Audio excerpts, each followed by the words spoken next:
तो मैं क्या बता रही थी कि लास्ट लेक्चर में हमने पढ़ा प्रोजेक्टिव मॉड्यूल्स के बारे में, जहाँ पे हम देखते थे कि हमारे पास एक डायग्राम होती है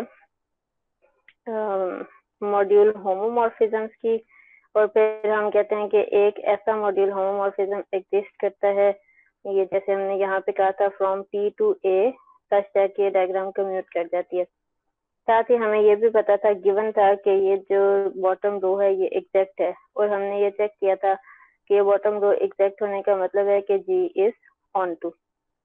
अब इस लेक्चर में हम ये कह रहे हैं कि ये जो कॉन्सेप्ट ऑफ इंजेक्टिव मॉड्यूल है is dual of projective module.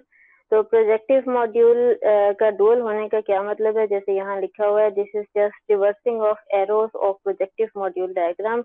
के डुअल होने का मतलब है कि अगर हम प्रोजेक्टिव मॉड्यूल डायग्राम के सारे एरोज की डायरेक्शन रिवर्स कर दें, बिल्कुल ऑपोजिट डायरेक्शन कर दें, तो ये वाला जो नया हमारे पास नई डायग्राम बनेगी और मॉड्यूल आएगा, उसको हम इंजेक्टिव मॉड्यूल कहेंगे। We will have injective module. Dual concept होने का मतलब कि एक दूसरे का बिल्कुल रिवर्स कॉन्सेप्ट होता है। जैसे मैंने यहाँ डुअल कॉन्सेप्ट की एग्जांपल दी है, for example pi and eta are dual concept of each other. के पाई और ईटा जो है वो एक दूसरे के डुअल कॉन्सेप्ट हैं। जैसे हम अक्सर इस बात को यूज करते हैं कि दो या दो से ज्यादा मॉड्यूल्स के डायरेक्ट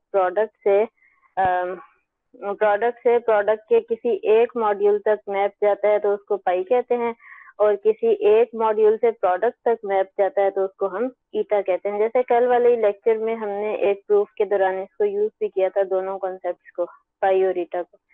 तो पाई और ईटा में क्या हो रहा है, सिर्फ डायरेक्शन ऑफ एरो रिवर्स हो रही है, सेट्स तो वही दो हैं उन दोनों के लिए, जैसे हमने यहाँ पे यूज किया था। यहाँ डायरेक्ट सम था के और पी का, और यहाँ इसी डायरेक्ट सम में से एक मॉड्यूल पी पड़ा हुआ था।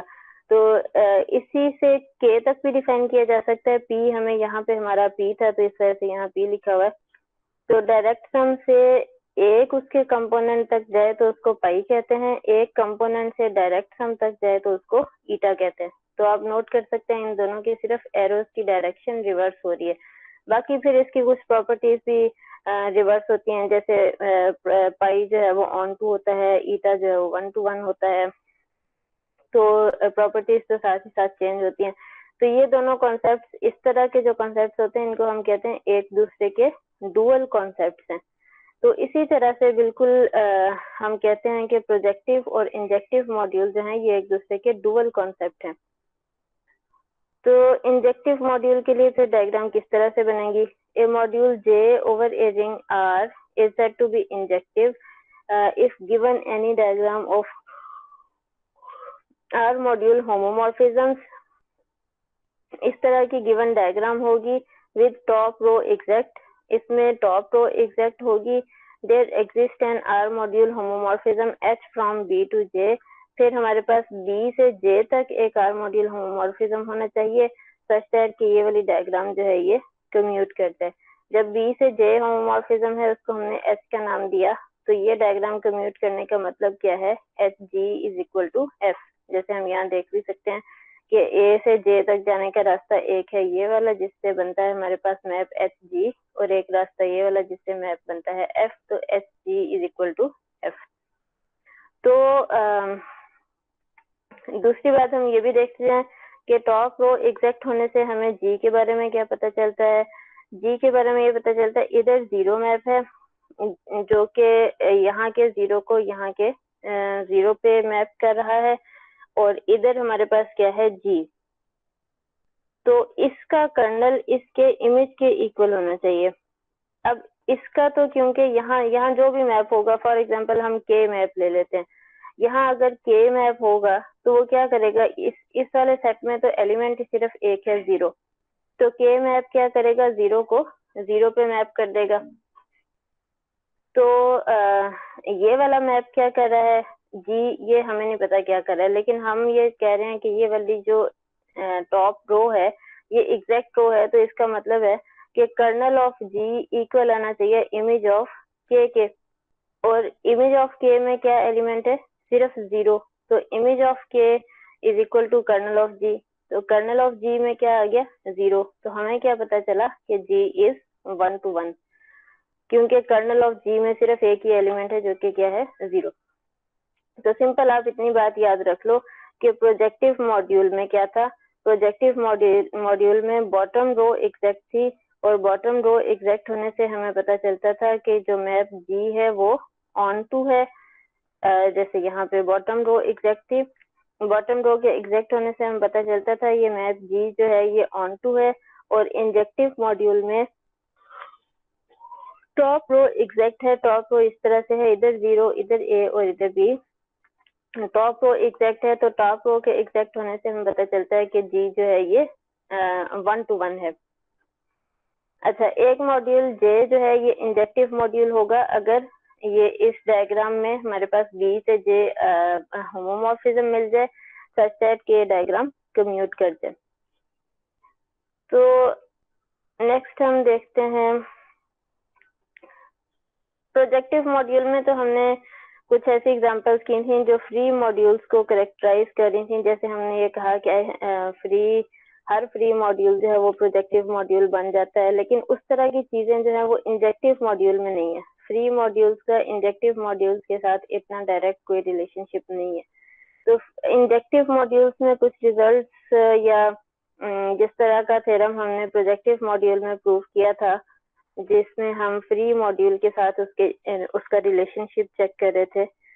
जैसे कि हमने ये वाला फ्री मॉड्यूल जैसे हमने ये वाला थ्योरम प्रूव किया था कि पी प्रोजेक्टिव है तो हर short exact sequence split exact sequence है, और अगर हर short exact sequence split exact sequence है तो फिर क्या होता है कि एफ कोई free module isomorphic to direct sum of two modules आ जाता है, जिसमें से एक मॉड्यूल जो है वो प्रोजेक्टिव मॉड्यूल है।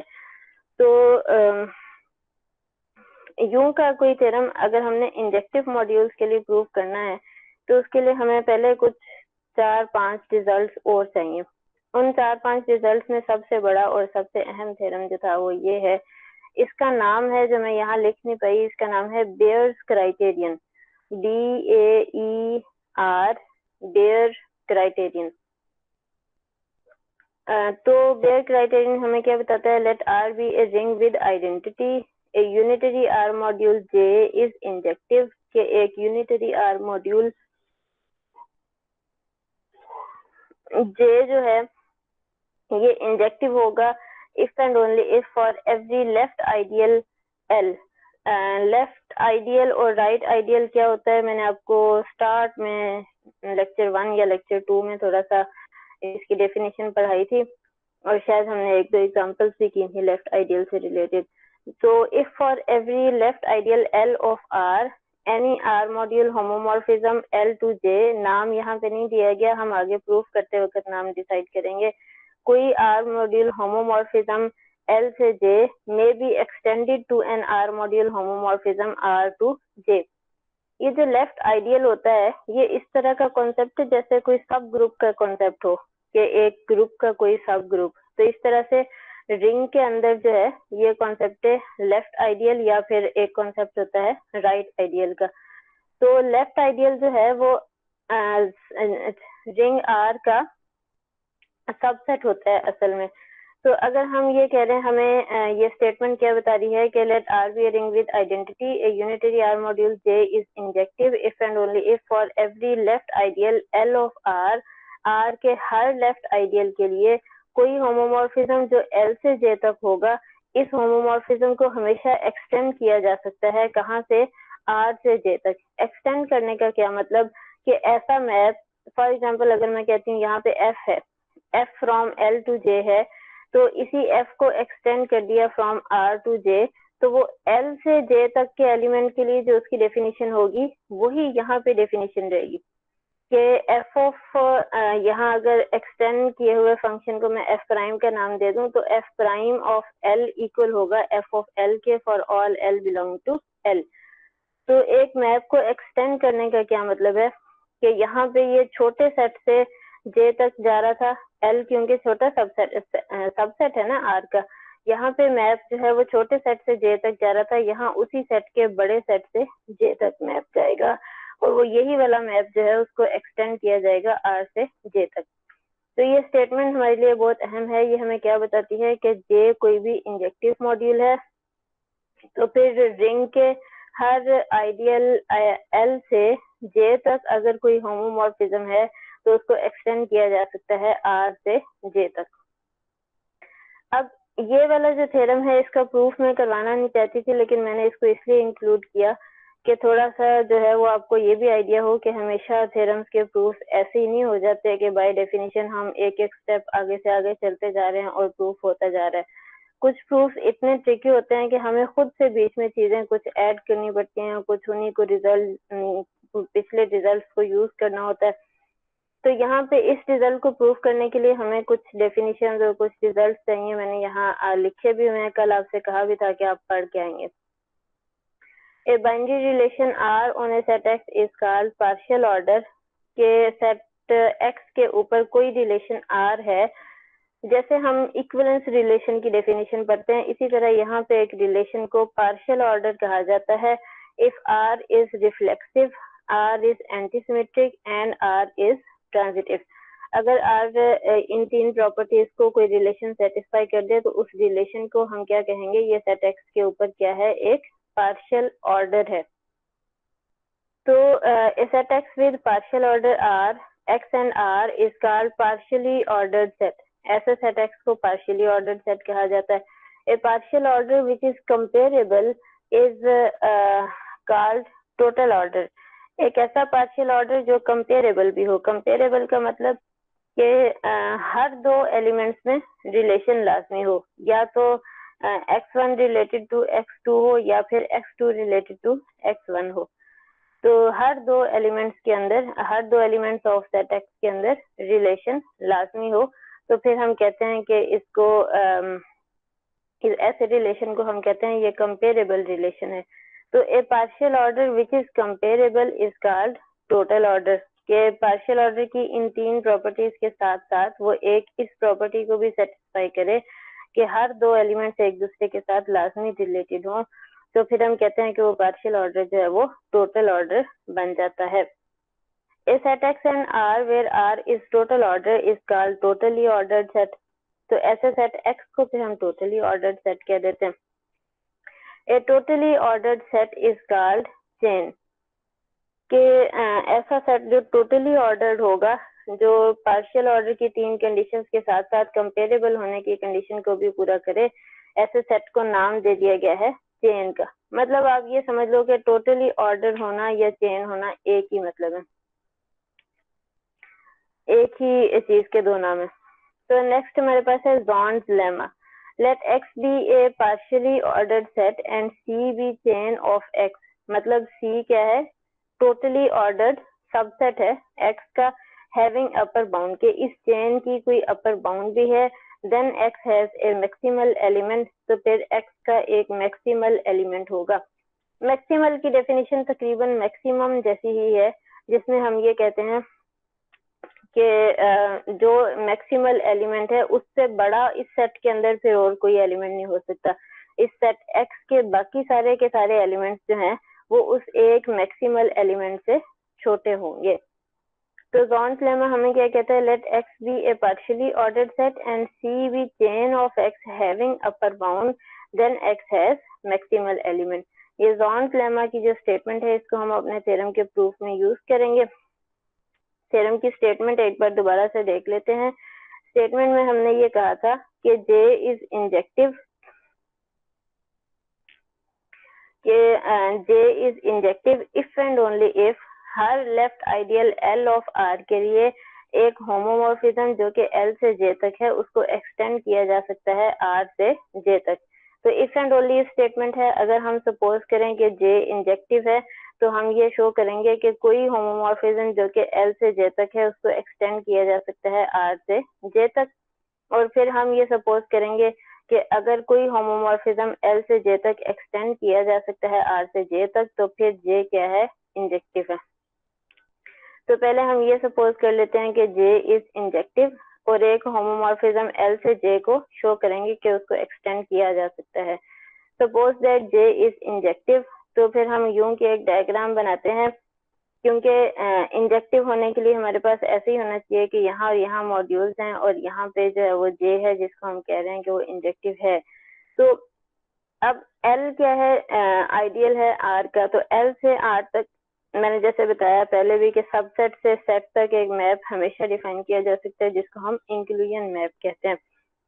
और एल से जे तक जो मैप है उसको हमने यहाँ एफ का नाम दे दिया कि ये होमोमॉर्फिज्म है एल से जे तक। तो जे के इंजेक्टिव होने की वजह से हमें ये पता है कि आर से जे तक एक मैप क्या करेगा, एच एग्जिस्ट करेगा सच दैट कि ये डायग्राम जो है ये कम्यूट कर जाए। तो there exist H from R to J such that H I is equal to F. Hence F जो मैप है जो कि एल से जे तक था can be extended to H from R to J. तो ये जो मैप जो कि एल से जे तक था इसको एक्सटेंड किया जा सकता है आर से जे तक। मतलब सिर्फ जे के इंजेक्टिव होने की डेफिनेशन को यूज करके ये साइड तो बड़ी आसानी से प्रूव हो जाती है। कन्वर्सली अगर हम सपोज करते हैं कि एक होमोमॉर्फिज्म है एल से जे तक जिसको एक्सटेंड किया जा सकता है आर से जे तक, तो फिर क्या होगा, फिर ये असल में जे जो है ये इंजेक्टिव होगा। अब जे को इंजेक्टिव शो करने के लिए हम क्या करते हैं, एक diagram of R module homomorphisms ले लेते हैं with top row exact. Diagram ले ली हमने होमोमॉर्फिज्म्स की विद टॉप रो एग्जैक्ट। अब हमने क्या करना है, हमने असल में बी से जे तक एक मैप की एग्जिस्टेंस शो करनी है सच दैट कि ये डायग्राम कम्यूट कर जाए, क्योंकि अब हमने जे को इंजेक्टिव प्रूव करना है। तो अब बी से जे तक शो करने के लिए हमने जॉन्स लेमा तक को यूज करना पड़ेगा। जॉन्स लेमा को इस तरह से यूज किया कि हमने डायरेक्ट बी से जे तक तो मैप हम कोई नहीं डिफाइन कर सकते थे।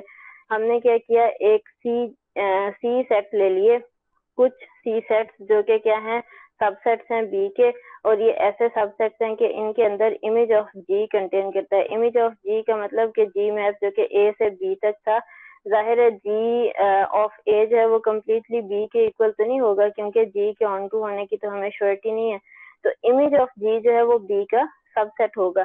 तो हम ये कह रहे हैं कि इमेज ऑफ जी और बी के दरमियान में हम कुछ सबसेट्स ले रहे हैं सी, और इस सी से हमने मैप्स डिफाइन किए एच सी। एच सी लिखने का मतलब कि यहाँ जो भी सबसेट हम लेंगे उसी का हम यहाँ एच के सबस्क्रिप्ट में नाम यूज कर लेंगे। तो H C from C to J such that image of G contained in C contained in D। Direct B से J तक हमें कोई मैप नहीं मिलता था, इसलिए हमें एक ट्रिक यूज करनी पड़ी है। वो ट्रिक क्या है कि हमने एक क्लास ऑफ होमोमॉर्फिज्म्स डिफाइन की है जो कि कहाँ से है, C से J तक है, और इस C के ऊपर कंडीशन बता दी गई है कि image of G contained in C contained in B के C's जो हैं ये सबसेट्स होंगे B के। ये जो S हमने एक क्लास डिफाइन की है, हम ये शो करेंगे कि इस S का एक मैक्सिमल एलिमेंट है। वो जो मैक्सिमल एलिमेंट होगा वही हमारे पास होमोमॉर्फिज्म बन जाएगा B से J तक। अब मैक्सिमल एलिमेंट को शो करने के लिए जॉन्स लेमा यूज करना है। जॉन्स लेमा यूज करने के लिए हम ये कहते हैं कि ये जो सेट हमने डिफाइन किया है ये पार्शियली ऑर्डर्ड सेट है। पार्शियली ऑर्डर्ड के लिए हम कोई रिलेशन डिफाइन करेंगे जिसको पार्शियल ऑर्डर शो करेंगे। हम ये शो करेंगे कि ये जो सेट है ये पार्शियली ऑर्डर्ड सेट है, फिर इसका एक टोटली ऑर्डर्ड सबसेट मतलब इसकी एक चेन खुद से कंसीडर करेंगे और शो करेंगे कि उस चेन की एक अपर बाउंड भी एग्जिस्ट करती है। तो फिर हम जॉन्स लेमा को यूज करके कह सकते हैं कि इस सेट का एक मैक्सिमल एलिमेंट होगा। अब इस सेट के ऊपर हमने सबसे पहले तो रिलेशन डिफाइन करना है। अच्छा, सबसे पहले हमने ये चेक करना है कि ये जो सेट हमने डिफाइन किया है ये नॉन एम्प्टी है। क्यों नॉन एम्प्टी है? क्योंकि F G inverse from image G to J. अब इमेज जी जो है वो भी तो सबसेट है बी का, तो इमेज जी से जे तक हम एक मैप डिफाइन कर सकते हैं जो कि क्या है, एफ जी इनवर्स। यहीं पे हम देख लेते हैं कि इमेज जी जो है वो बी का सबसेट है। इमेज जी से जे तक मैप यहाँ से एफ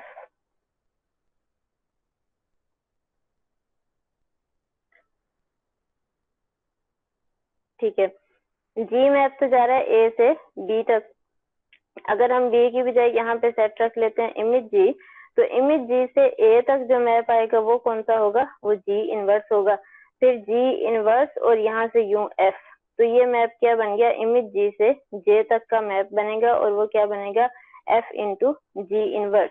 अब जी का इनवर्स हम ऐसे ही तो नहीं डिफाइन कर सकते थे, हम जी का इनवर्स इसलिए डिफाइन कर सकते हैं क्योंकि हमें पता है कि टॉप रो जो है वो एग्जैक्ट है और एग्जैक्ट होने की वजह से जी जो है ये 1 to 1 है, तो 1 to 1 फंक्शन का इनवर्स डिफाइन किया जा सकता है। तो जी के 1 to 1 होने की वजह से हम जी इनवर्स को यूज कर रहे हैं और हम ये शो कर रहे हैं कि F G inverse from image G to J एक एलिमेंट है जो कि एफ के अंदर मौजूद है। किसी भी एलिमेंट का एफ के अंदर मौजूद होने का मतलब क्या है कि वो जिस सेट से कोई एलिमेंट डिफाइन हो रहा है वो सेट असल में बी का सबसेट होना चाहिए। तो इमेज जी जो है वो बी का सबसेट है, इस वजह से हम कहते हैं कि F G inverse from image G to J is in S, जो कि एस का एलिमेंट है, सो S is not equal to 5। फिर इस एस के ऊपर हम एक रिलेशन डिफाइन कर लेते हैं। रिलेशन का सिंबल मैंने लेस देन और इक्वल वाला सिंबल रखा है, लेकिन रिलेशन की डेफिनेशन यहाँ बता दी गई है कि H C is related to H G if and only if C is subset of D, कि अगर सी जो है वो डी का सबसेट हो तो हम कहेंगे H C is related with H D. हम ये शो करते हैं कि ये जो रिलेशन है ये पार्शियल ऑर्डर है।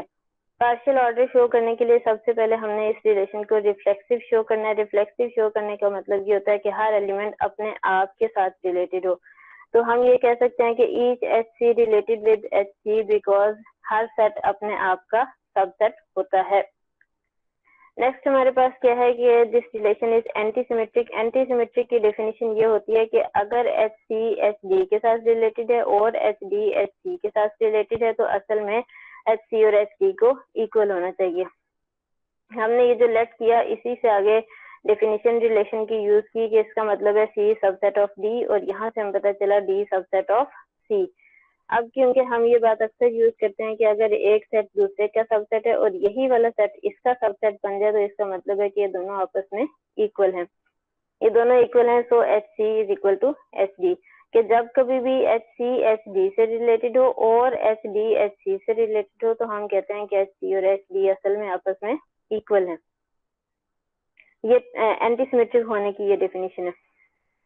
ट्रांजिटिव के लिए हम क्या कहते हैं, हम ये कहते हैं कि अगर एक एलिमेंट दूसरे से रिलेटेड है, दूसरा तीसरे से रिलेटेड है, तो पहले को तीसरे से रिलेटेड होना चाहिए। बड़ी सिंपल सी बात है, यहाँ से पता चला C is subset of D, यहाँ से पता चला D is subset of E, तो इन दोनों को कंबाइन करने से C is subset of E, तो H C is related with H E, तो एच सी जो है वो एच ई से रिलेट कर रहा है। तीनों प्रॉपर्टीज पूरी हो जाने के बाद हम ये कहेंगे कि ये जो रिलेशन है ये असल में पार्शियल ऑर्डर है, किसके ऊपर, एस के ऊपर, and S is partially ordered set.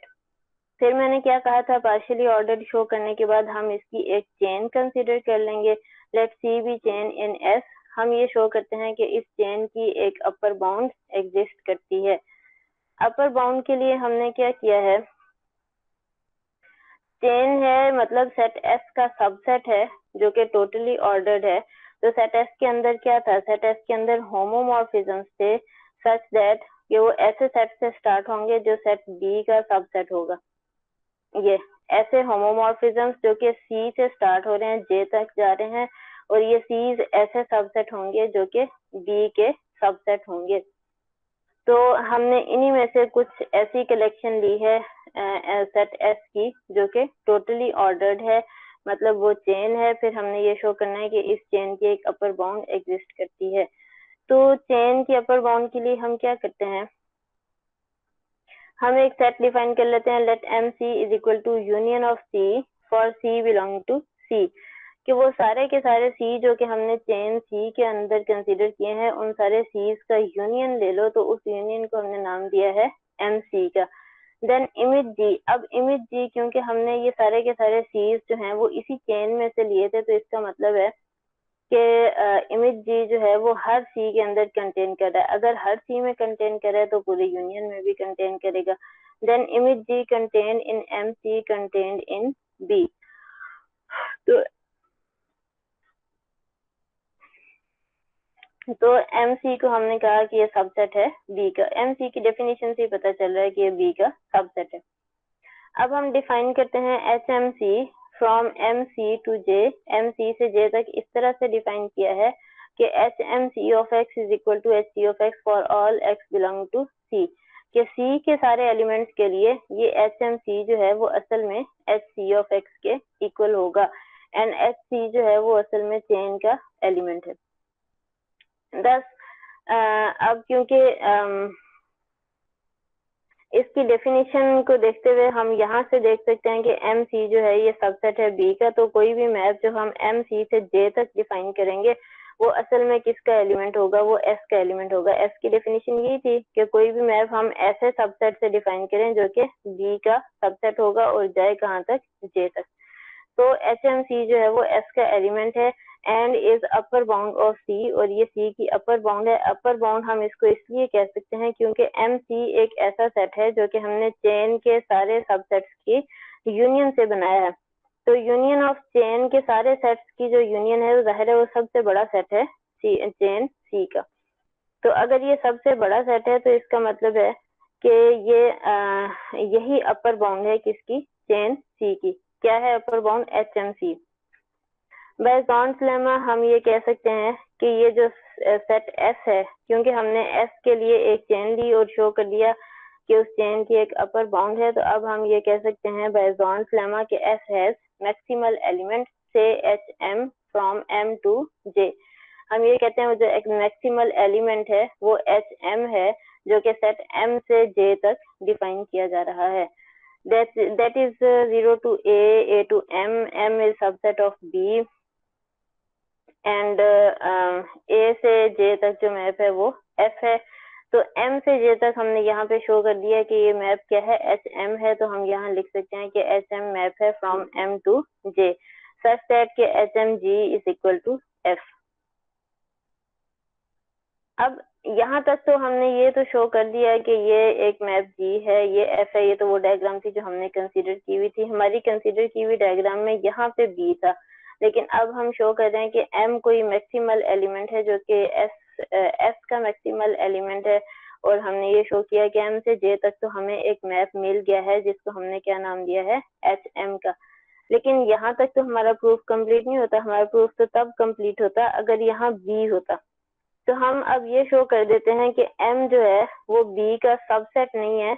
Subset तो तब भी बन जाता है अगर ये दोनों इक्वल भी हों। तो हम ये शो कर देते हैं कि असल में m ही इक्वल है b के। अगर m b के इक्वल आ जाएगा तो फिर यहीं पे हम ये लिख सकते हैं कि b से j तक जो मैप है वो डिफाइन किया जा सकता है जो कि एच एम की फॉर्म में है। अब अगर हम ये शो कर दें कि m is equal to b तो हमारा प्रूफ कंप्लीट हो जाएगा। तो m को इक्वल टू b शो करने के लिए सपोज हमने ये कर लिया कि m is properly contained in b। अगर ये प्रॉपरली कंटेन करता है इसका मतलब है कि सेट b में कोई एक एलिमेंट ऐसा है जो कि m में मौजूद नहीं है।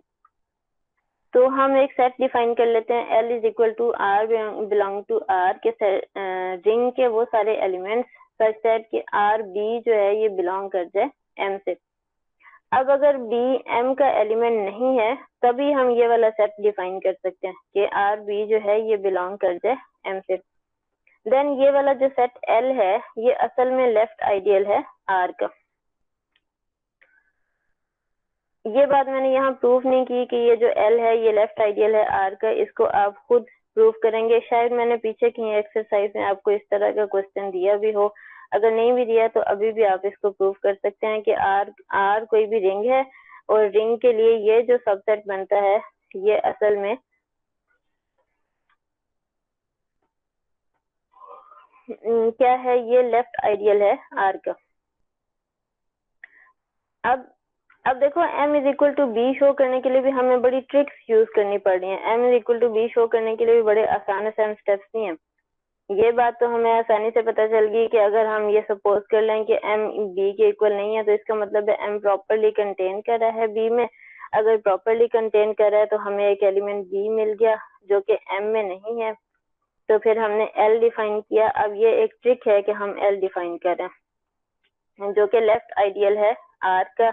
अब हम अपनी सपोजिशन को यूज करेंगे कि अगर L से J तक कोई मैप है जो कि होमोमॉर्फिज्म है, जिसको हम F प्राइम का नाम देते हैं, वो कहता है कि हम F प्राइम को यूं से डिफाइन कर सकते हैं, क्योंकि L सेट अब हमें पता है कि वो किस तरह का सेट है। वो इस तरह का सेट है जिसमें रिंग के वो एलिमेंट्स हैं सच दैट R B जो है वो M में बिलोंग करे। तो F prime of R, R इसलिए क्योंकि L के एलिमेंट्स हैं वो भी R की फॉर्म में, तो F prime of R is equal to HM of R B। के F प्राइम ऑफ R को यूं से डिफाइन अगर कर लिया जाए तो हमारी सपोजिशन हमें ये बताती है कि इस F प्राइम को एक्सटेंड किया जा सकता है कहाँ से, R से J तक। तो पहले तो हम सबसे पहले ये देखते हैं कि ये जो F प्राइम हमने डिफाइन किया है ये वेल डिफाइंड है और ये R मॉड्यूल होमोमॉर्फिज्म है। ये भी मैंने यहाँ प्रूफ नहीं किया, ये आप खुद करेंगे कि F प्राइम जो है ये R मॉड्यूल होमोमॉर्फिज्म है। देयरफॉर बाय अजम्पशन, हमारी अजम्पशन से कि ये जो L मैप है इसको एक्सटेंड किया जा सकता है R से J तक, और इसको मैंने नाम दे दिया है K का। तो such that Ki is equal to F prime. Now define H bar. H bar हमने डिफाइन करना है from M plus R B to J। हमने M प्लस आर बी से J तक एक मैप H बार डिफाइन किया है। ये सारा कुछ हम असल में क्या कर रहे हैं, हम M को is equal to B show करना चाह रहे हैं। तो M plus R B, M का एलिमेंट हमने A ले लिया, R का एलिमेंट स्मॉल r ले लिया, ये B तो फिक्स्ड है, ये इसी तरह से आ जाएगा। H bar of A plus RB is equal to HM of A plus R K into 1 of K of 1 R के रिंग की आइडेंटिटी के ऊपर K को मैप कर लिया जाए। तो यूं से हमने किसको डिफाइन किया है, H बार को। अब हम ये शो कर देते हैं कि H बार जो है ये वेल डिफाइंड है और R होमोमॉर्फिज्म है। R होमोमॉर्फिज्म शो कर देने के बाद हम क्या कहेंगे, R होमोमॉर्फिज्म शो कर देने के बाद हमें ये पता चल जाएगा कि H बार जो है ये भी असल में S का एलिमेंट है, लेकिन ये क्या कर रहा है, H बार ये कॉन्ट्राडिक्ट कर रहा है मैक्सिमलिटी ऑफ S को। S की मैक्सिमलिटी को क्यों कॉन्ट्राडिक्ट कर रहा है, क्योंकि हमने ये कहा था कि S का जो मैक्सिमल एलिमेंट है वो कहाँ से है, वो M से J तक है, M से J तक। लेकिन अब H बार जो है वो M प्लस कोई और सेट है, मतलब ये तो M से बड़ा वाला सेट हो गया ना। तो M से बड़े सेट से J तक मैप डिफाइन किया जा रहा है जो कि क्या है, H बार। और हमने ये शो कर दिया है कि H बार भी S के अंदर मौजूद है। तो इसने तो S की मैक्सिमलिटी को कॉन्ट्राडिक्ट कर दिया। अगर ये कॉन्ट्राडिक्ट कर रहा है S की मैक्सिमलिटी को, तो असल में हमने जो सपोज किया था कि M is properly contained in D, वो हमारी सपोजिशन गलत थी। तो M is equal to D। अब बाकी जो मैंने बीच में स्टेप्स छोड़े वो क्या थे, वो ये थे कि हमने ये किस तरह से शो किया है कि H bar is well defined. H बार को वेल डिफाइंड शो करने के लिए हमने A और A प्राइम M के एलिमेंट्स ले लिए, R और R प्राइम R के एलिमेंट्स, क्योंकि H बार कहाँ से डिफाइन हो रहा है, M प्लस आर बी से। तो सपोज कर लेते हैं वेल डिफाइंड शो करने के लिए हम ये प्रूव करते हैं कि अगर दो एलिमेंट्स इक्वल हैं तो इनके ऊपर ये मैप H बार अप्लाई किया जाए तो वो भी आंसर इक्वल आए। तो हमने सपोज किया कि A plus R B is equal to A prime plus R prime B। B तो फिक्स्ड है, मैंने जैसे पहले भी बताया कि ये सेट ही इस तरह से डिफाइन किया गया है कि M प्लस R और ये स्मॉल b जो है ये फिक्स्ड है। B फिक्स्ड है, इस वजह से हमने B के ऊपर प्राइम नहीं यहाँ पे डालना। A plus R B is equal to A prime plus R prime B। इसको हम यूं से लिख सकते हैं आर बी माइनस ये आर प्राइम बी इधर आ गया, ये ए इधर आ गया, ए प्राइम माइनस ए। यहाँ से हमने बी को कॉमन ले लिया। अब ए भी एम का एलिमेंट है, ए प्राइम भी एम का एलिमेंट है, तो ए प्राइम माइनस ए जो है वो भी किस में चला जाएगा, एम में चला जाएगा। अगर ये एम का एलिमेंट है तो ये हमने शो कर दिया कि R minus are prime into B जो है वो भी एम का एलिमेंट है। अब दिस इम्प्लाइज दैट, क्योंकि L की डेफिनेशन क्या थी, L की डेफिनेशन ये थी कि रिंग के वो एलिमेंट सच दैट कि R इंटू बी जो है वो M में चला जाए। R इंटू बी अगर M में चला जाए तो हम ये कहते हैं कि असल में ये वाला R किसका एलिमेंट है, सेट L का एलिमेंट है। तो यहाँ पे हमने ये शो किया है कि R minus are prime into B जो है वो किस में चला गया है, M में। अगर ये M में चला गया तो इसका मतलब है कि r माइनस आर प्राइम जो है ये L का एलिमेंट है। अब हम इसी चीज h बार की डेफिनेशन में से एक और चीज उठाते हैं जो कि क्या है, hm ऑफ a। हम सपोज करते हैं कि hm of a hm of a prime minus hm of a is equal to hm, क्योंकि होमोमॉर्फिज्म है तो हम यूं से लिख सकते हैं hm of a prime minus a। अब a प्राइम माइनस a की जगह पे हम ये वाली वैल्यू पुट कर सकते हैं r minus are prime into b। ये पुट कर देने के बाद हम ये कह सकते हैं कि यहाँ से hm of r minus are prime into b is equal to k into r minus are prime. ये हमने डिफाइन किया था, hm को जब डिफाइन किया था तो उसको इस फॉर्म में डिफाइन किया था, k इंटू जो भी यहाँ पे r है वो यहाँ r आ जाएगा। तो यहाँ का जो r है वो r माइनस आर प्राइम की फॉर्म का है, तो वो यहाँ पे आ जाएगा r माइनस आर प्राइम।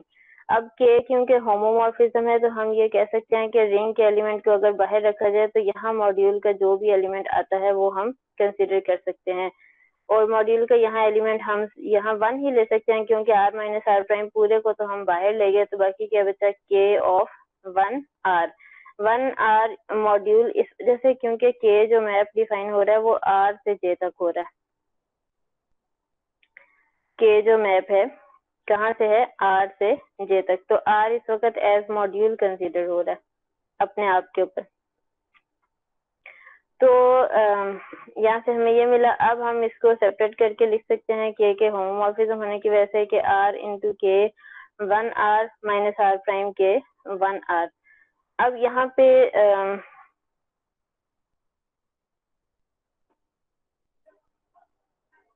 यहाँ पे मैंने सिर्फ ये बात बताई हुई है कि f प्राइम जो है जो कि L से J तक था, क्योंकि यही एक्सटेंड किया गया है किसको, k को, जो कि R से J तक है। तो L के सारे एलिमेंट्स R के लिए k ऑफ R जो है वो इक्वल होगा f प्राइम ऑफ R के। ये जो लॉजिक है ये इस स्टेप से इस स्टेप तक आने के लिए। नेक्स्ट स्टेप हमने क्या किया है, दैट इज इफ हमने ये जो चीजें यहाँ पे शो की थी कि hm of a prime minus hm of a से लेके चले थे, और हमने ये शो कर दिया था कि r के 1r माइनस r प्राइम के 1r के इक्वल आ जाता है। ये शो करने से हमें क्या मिल रहा है वो हमने यहाँ अगले स्टेप्स में शो किया है कि अगर हम ये ले लें कि hm of a prime equal to hm of a, तो हम इसको ऐसे लिख सकते हैं hm of a prime minus hm of a is equal to 0। और अब हम इस पूरी चीज को तो शो करके आए कि ये इक्वल है किसके, r के 1r माइनस r प्राइम के 1r के, तो ये भी इक्वल टू 0 आ गया क्योंकि ये पूरी चीज हम शो करके आए ये इक्वल है इसके। ये अभी यहाँ पे ऊपर हमने शो किया ये यहाँ पे। तो नेक्स्ट हम क्या कह सकते हैं, दिस इम्प्लाइज दैट कि ये r के 1r इक्वल आ जाता है r प्राइम के 1r के। Hence h bar of a plus rb is equal to h bar की डेफिनेशन लिखी, hm of a plus r k of 1r, this is equal to hm of a prime plus r prime k 1r। इन दोनों equalities को use किया, इसकी जगह पे ये लिख दिया और hm of a की जगह पे hm of a प्राइम लिख दिया। तो इस चीज को हम दोबारा से क्या कह सकते हैं, h bar of a prime plus r prime b, के h बार जो है of a plus R B equal आ गया है h bar of a prime plus r prime b के। यही चीज हमें ये शो करती है कि h bar is well defined. अब आपका ये काम है कि आपने h बार को होमोमॉर्फिज्म प्रूव करना है। इस थ्योरम को आपने खुद पूरे थ्योरम को रीड करना है और इसको समझने की कोशिश करें कि इसमें क्या क्या स्टेप्स किए गए हैं, किस किस तरह से ट्रिक्स यूज की गई हैं। असल में मैंने आप लोगों से ये जो अभी बात पूछी कि आपका एमएस करने का इरादा है, तो मैंने ये इतना लंबा सा थ्योरम इस वजह से आपके कोर्स में शामिल किया कि आपको पता चले कि थ्योरम्स के प्रूफ हमेशा इतने आसान नहीं होते कि एक स्टेप से अगला स्टेप खुद ब खुद आता जा रहा है। इस थ्योरम के अंदर आप देख सकते हैं कि बार बार हमें खुद से सपोजिशन लेनी पड़ रही है, बार बार हमें खुद से एक नया सेट डिफाइन करना पड़ता है, एक नया मैप डिफाइन करना पड़ता है। तो यूं के प्रूफ मैं आपको इस वजह से करवा रही हूँ ताकि आपको अंदाजा हो कि थ्योरम्स के प्रूफ जो हैं वो सिर्फ by definition step by step आगे से आगे चलते जाने वाले प्रूफ नहीं होते, हमें बीच में बहुत सारी चीजें खुद से डालनी भी पड़ती हैं, बहुत सारी चीजें इग्नोर भी करनी पड़ती हैं। तो इस वाले थ्योरम के प्रूफ को आपने पढ़ना है। ओवरऑल हमने इसमें क्या किया मैंने वो भी समझा दिया, एक एक स्टेप में क्या किया मैंने वो भी समझा दिया। तो इसको करने के बाद जो भी इसमें प्रॉब्लम हो, कंफ्यूजन हो, वो आपने अगले लेक्चर में मुझसे पूछनी है। और हाँ ठीक है, दूसरा ये कि इसमें जो चीजें मैंने करने के लिए छोड़ी हैं वो आपने करनी है। मैं साथ साथ बताती भी गई हूँ कि ये वाली चीज मैंने यहाँ प्रूफ नहीं किया, आपने शो करना है। जैसे कि एल हमने डिफाइन किया और उसको मैंने लेफ्ट आइडियल शो नहीं किया, वो आपने शो करना है। और उसके बाद हाँ, ये जो एफ प्राइम डिफाइन किया हुआ है ये होमोमॉर्फिज्म बन जाता है, ये आपने शो करना है। और उसके बाद एच बार को आपने होमोमॉर्फिज्म शो करना है।